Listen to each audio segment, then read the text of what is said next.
Bienvenue à la plateforme Le bien-être de l'enfant. Je suis docteur Félix, médecin pédiatre, et étant passionné par le bien-être de l'enfant, j'aurai à traiter le sujet pédiatrique, surtout sur les aspects nutritionnels, sanitaires, socio-psychiatriques et autres.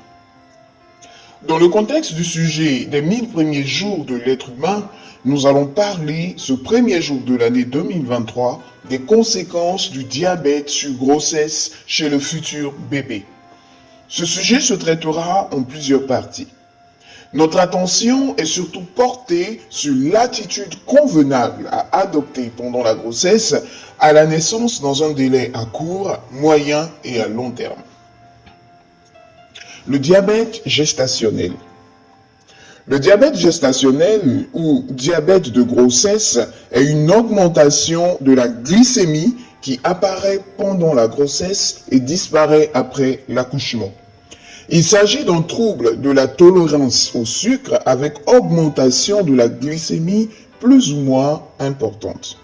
Ce type de diabète est à différencier de celui préexistant à la grossesse, dit diabète prégestationnel. Le diabète type 1 et 2 et persiste après l'accouchement. La prévalence du diabète gestationnel est généralement estimée entre 2 et 6%. En réalité, son indice est très variable selon les populations étudiées et peut atteindre jusqu'à 20% dans certains pays.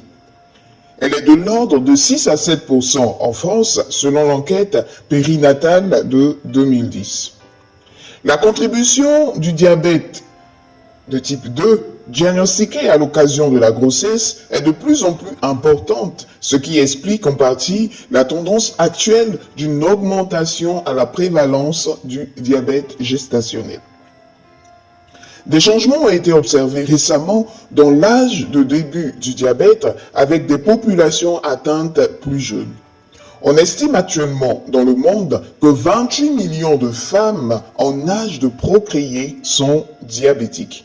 La majorité de ces femmes ont un diabète de type 2 et 80% d'entre elles sont dans les pays en voie de développement.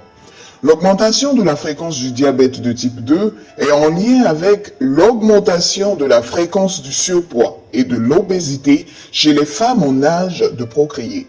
De plus, en dehors d'un diabète de type 2 préexistant à la grossesse, le surpoids et l'obésité maternelle aggravent le risque de développement d'un diabète gestationnel.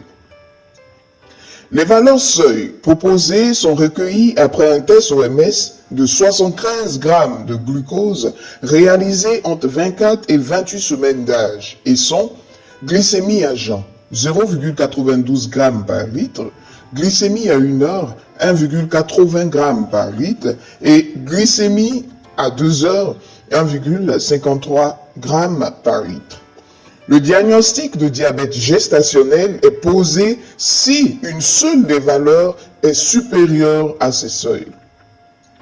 Suite à ces nouvelles recommandations qui ont abaissé les seuils de glycémie précédemment retenus, si le dépistage est réalisé pour toutes les femmes enceintes, l'indice attendu pour le diabète gestationnel est de l'ordre de 15%. En France, le choix a été fait de réaliser un dépistage ciblé sur des facteurs de risque maternel tels que l'âge de plus de 35 ans et le surpoids ou l'obésité. Dans la partie 2, nous verrons quels sont les mécanismes psychopathologiques des principales complications.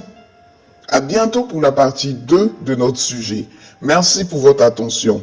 Abonnez-vous à la chaîne pour voir vite la notification de nos publications.